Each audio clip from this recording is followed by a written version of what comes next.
Percayalah pada kemampuan dirimu sendiri dan yakin bahwa setiap tantangan adalah kesempatan untuk tumbuh. Setiap usaha kecilmu hari ini adalah investasi untuk kesuksesanmu di masa depan.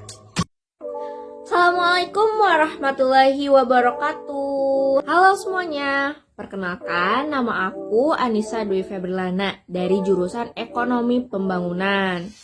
Di sini aku mau ngebahas tentang motivasi dan kepemimpinan. Tapi sebelumnya, kalian tahu nggak sih motivasi itu apa? Motivasi adalah kekuatan dari dalam diri kita maupun dari luar diri kita yang mampu mendorong kita untuk bertindak, belajar, dan mencapai tujuan kita sendiri. Untuk jenis motivasi itu sendiri, ada dua nih teman-teman. Yang pertama, ada motivasi intrinsik. Yang kedua, ada motivasi ekstrinsik.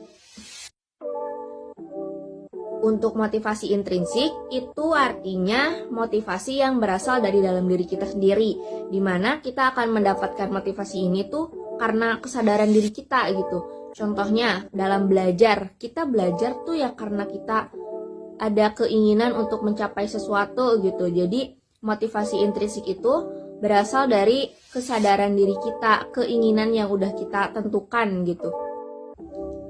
Kalau untuk motivasi ekstrinsik, itu merupakan motivasi yang berasal dari luar diri kita.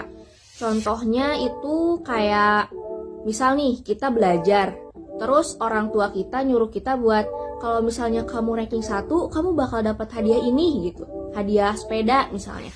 Nah, itu merupakan motivasi ekstrinsik, karena kita akan mencapai sesuatu, kita akan mencapai tujuan kita karena ada apresiasi dari orang lain gitu. Contohnya tuh kayak gitu. Nah, setelah ini aku mau ngejabarin ke kalian tentang salah satu motivasi untuk diri aku sendiri. Selamat menonton.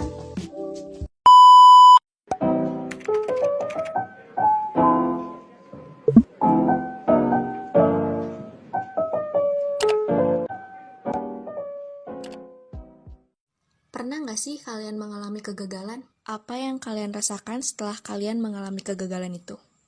Merasa sedih setelah mengalami kegagalan itu merupakan hal yang wajar. Tetapi, terus-terusan merasa sedih itu juga nggak baik bagi kesehatan mental kita. Terkadang, ketika kita mengalami kegagalan, kita selalu spontan membandingkan diri kita dengan mereka yang berhasil. Hasil, kita akan kehilangan kepercayaan diri kita, dan kita akan merasakan putus asa. Ketika kita merasa gagal, jangan terus-terusan melihat ke atas dan membandingkan diri kita dengan mereka yang berhasil. Tapi cobalah melihat ke bawah atau ke samping dan bandingkan dengan mereka yang tidak berhasil. Gak apa-apa kok sesekali membandingkan diri kita dengan mereka yang kurang beruntung. Itu akan menimbulkan rasa syukur kita dengan pencapaian kita saat ini. Penting bagi kita untuk percaya bahwa suatu saat nanti kita juga akan berhasil. Akan ada waktunya buat kita untuk menuai apa yang kita tanam. Kegagalan ini bisa menjadi bahan untuk merefleksikan diri kita menuju lebih baik lagi ke depannya. Poinnya adalah, ketika kita mengalami kegagalan, untuk merasa sedih itu merupakan hal yang wajar. Tetapi juga jangan berlarut-larut, kita harus bangun dari kesedihan itu, dan kembali percaya bahwa suatu saat akan ada waktunya buat kita. Terkadang, ketika kita sudah mengalami kegagalan, kita menjadi ragu, tidak percaya diri, dan kesulitan untuk melangkah kembali dalam mencapai tujuan kita. Pikiran-pikiran negatif seperti itu harus kita hilangkan, karena nggak baik juga kan kalau terus-terusan berpikir negatif. Adanya pikiran negatif ini akan menyebabkan stres dan kecemasan. Selain itu, juga dapat mengurangi tingkat motivasi dan produktivitas seseorang. Secara tidak langsung, itu akan merusak mental kita sendiri.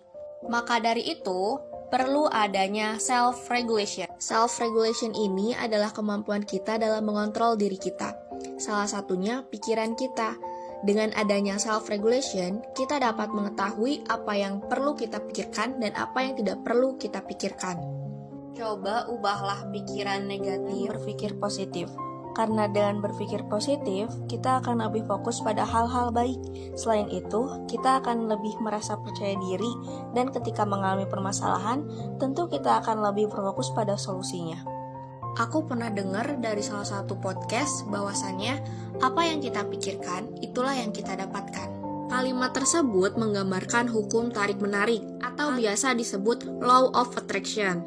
Law of Attraction menyatakan bahwa pikiran positif atau negatif yang ada di dalam pikiran kita itu akan membawa pengalaman positif atau negatif juga ke dalam kehidupan kita gitu. Menurut prinsip ini, kita bisa mendapatkan apa yang kita inginkan gitu. Hanya karena keyakinan kita bahwasannya kita bisa mendapatkannya, dan pikiran kita yang selalu terfokus pada hal tersebut. Dalam konteks Law of Attraction, beberapa orang berpendapat bahwa mempertahankan pola pikir positif dapat meningkatkan motivasi dengan menumbuhkan rasa optimisme dan tujuan.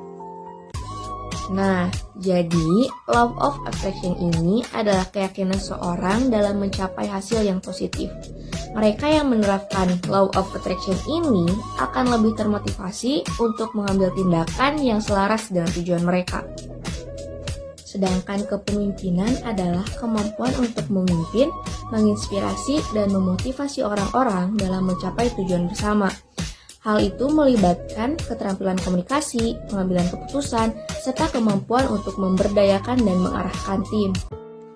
Thanks guys, udah nonton video ini sampai akhir. Bye-bye, sampai jumpa.